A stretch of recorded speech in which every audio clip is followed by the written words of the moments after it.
If you use your own car in the performance of your work, then your employer may pay you a Code 3701 travel allowance, and this allowance is taxable. This may seem unfair, you may say, as you are being taxed on mileage you did in your own car on business use as well as private use. SARS is aware of this. SARS's statistics show that on average the logbooks of taxpayers receiving a travel allowance show that 80% of their mileage is private use and only 20% is business use.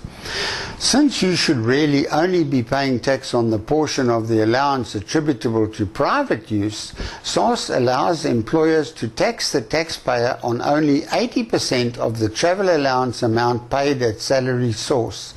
In other words, if you are actually paid a travel allowance of 10,000 Rand a month, then your employer will only tax you on 8,000 Rand a month of this, as SARS assumes that you did 80% of your total distance as private use.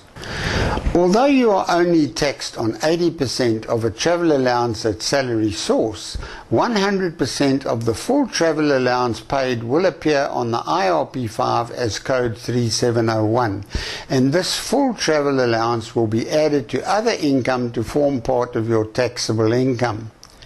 You must then submit a claim on your ITR 12 assessment for the portion of the allowance attributed to business distance.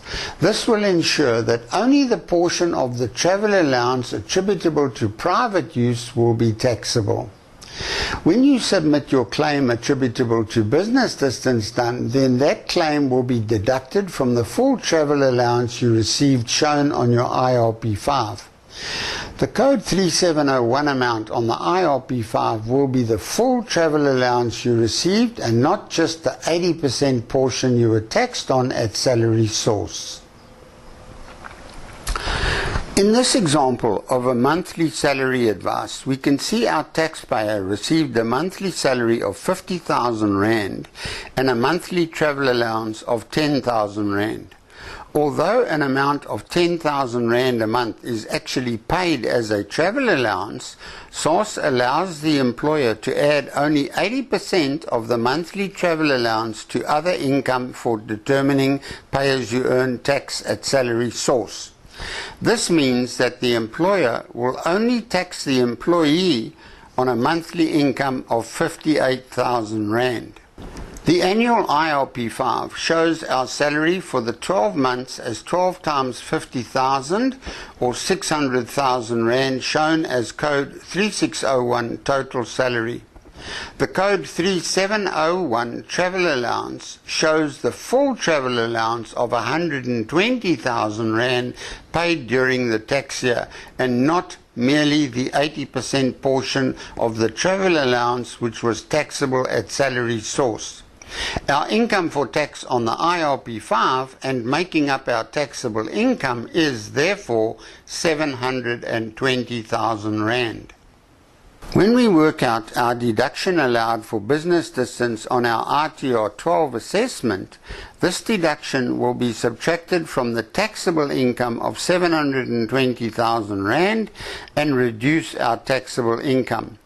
This leaves us with only the portion of the travel allowance attributable to private distance added to our income for tax.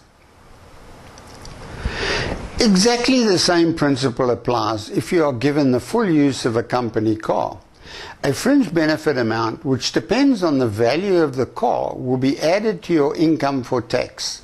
Once again, the employer will tax you on 80% of the calculated fringe benefit amount at salary source for the same reasons as explained earlier with the travel allowance.